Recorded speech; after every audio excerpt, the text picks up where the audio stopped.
Hello, Pastor Deborah here again. And once again, we are in another episode. Episode number 2 of 1 + 1 = 1. 2 Become 1 podcast. This is a story about the greatest love that there ever has been and ever will be, called Agape. And it has traveled through eons of time, through history, through humanity, through the galaxies, and even through time itself, to reach you, to tell you about itself, so that you will no longer feel abandoned, depressed, enslaved in the darkness. And it has come, and it is here now, on the earth, and in all of the spiritual realm, and it will be here for all of time. Like it said, we are in episode number 2. This is a wonderful book that I was led to write years and years ago, when I was first beginning to study and understand the ministry of helping people, which is so different than helping people in the mental health community. Oh yeah, I was a licensed clinical mental health counselor in the state of Florida. And I was nationally certified as a clinical mental health counselor in the United States. Board certified. I had a graduate degree, a state license, under the Medical Quality Assurance Division. And then I was led into helping people the Lord's way, His kind of ministry, which I knew nothing about. And I had to study and learn and write, look in dictionaries, Strong's Concordance, watch movies, watch history, study, read true biographies about people, read horrible stories about horrible things that happened to people. Then I had to believe that this was what God wanted me to do. I used to cry and cry for people all over the world, every age, because I knew they were hurting. They were lost, and they were in such darkness and enslaved by an evil, wicked king. His name is Satan, the king of the kingdom of darkness, spiritually. But I learned that there was a power more powerful than Satan's, and all of his demonic spirits, and all of his evil wickedness, and it was agape love. And once I got that, and I got full of it, I was able to breathe it out, speak it out, send it out from me, so that people could get reconnected to the source of the agape love, and to the agape love itself. So here in episode number 2 of 1 + 1 = 1, that's the new math I had to learn, 2 Become 1 podcast, we're going to pick up. And we're going to pick up out of the King James Authorized Bible, the one that I use because it has no commentaries in it from any religious person or denomination. It's just the straight translated words from Hebrew, Greek, maybe some Aramaic, and that's all. I used the Strong Concordance and the Webster's dictionary to help me. And we're going to pick up where we left off.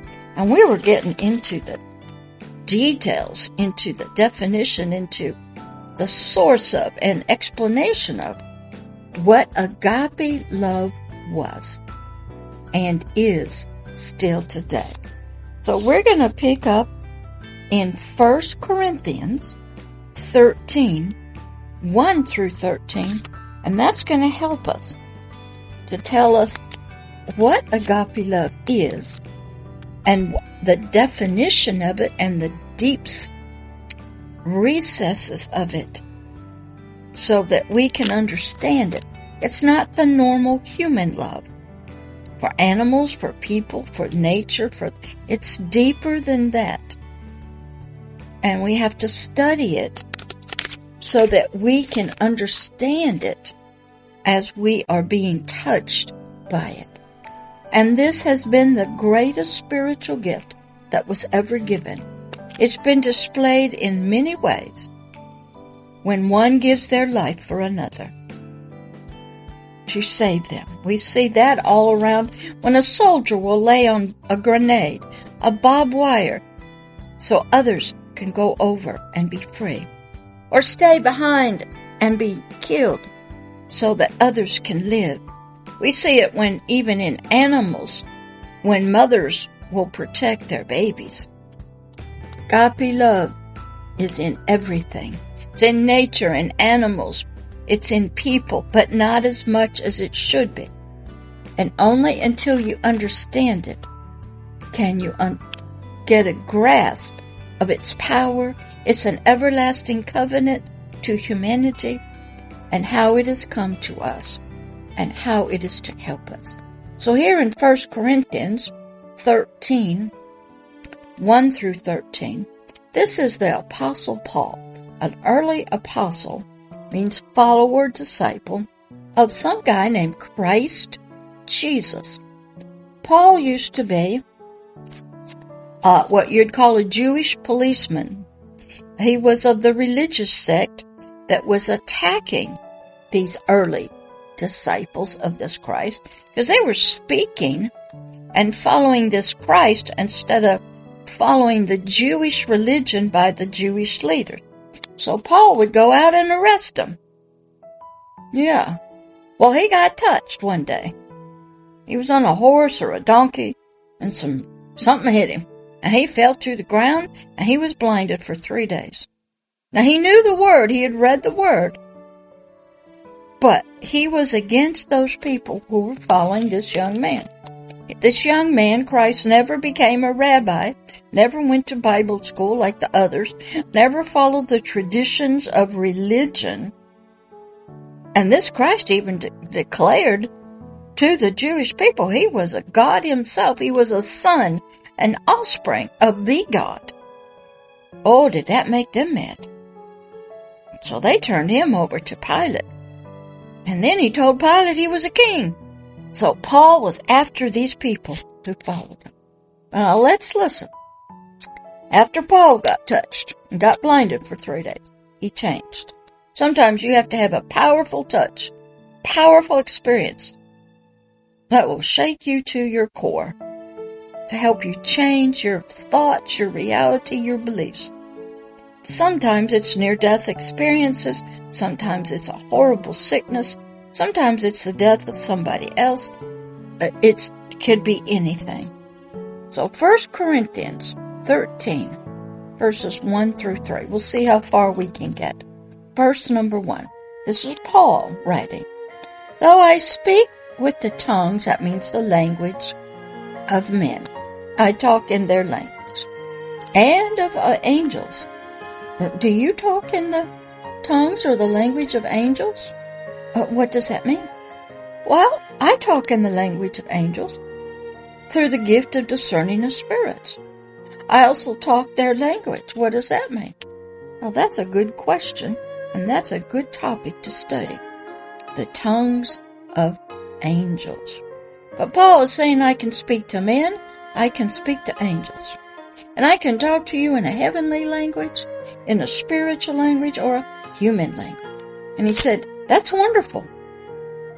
But he said, and if I do not have charity, which means love, I'm spiritually become as a sounding brass, just loud, loud, loud, screaming, or a tinkling, small, insignificant sound of a cymbal. So you can have great voice, you could be in great prayer, but unless you have agape love as your foundation, your source, and it's coming out of those words, he says you're nothing. You're just loud, banging brass. Or you're so small and teeny weeny like a little tinkle of a cymbal. That's all. It means nothing if you are not filled and do not have agape love working in your life and as the source of your languages. Verse number 2. And though I have the gift of prophecy, I can see into the future. I know what's happening. I got this deep connection to something that tells me what's going on. I have dreams and visions, and I can foretell what's happening. And I spiritually understand all spiritual mysteries. I have a lot of knowledge. I've studied, read, and all the spiritual knowledge. And I have all spiritual faith, so that I could spiritually remove spiritual mountains. He said, even though I have all those skills and talents and powers and authorities, he said, and I have not charity, agape love, I am spiritually nothing. You can have a lot of gifts, be well educated and trained in any religion, any faith. You could be casting out of devils, jinns, as in Islam does. You could be an imam, a prophet, a teacher, be employed as a Bible teacher, be employed, be a leader of a denomination. He says, but if you don't have charity, agape love, within yourself and operating, and that is your reason for doing everything, that's not your foundation. You are spiritually nothing.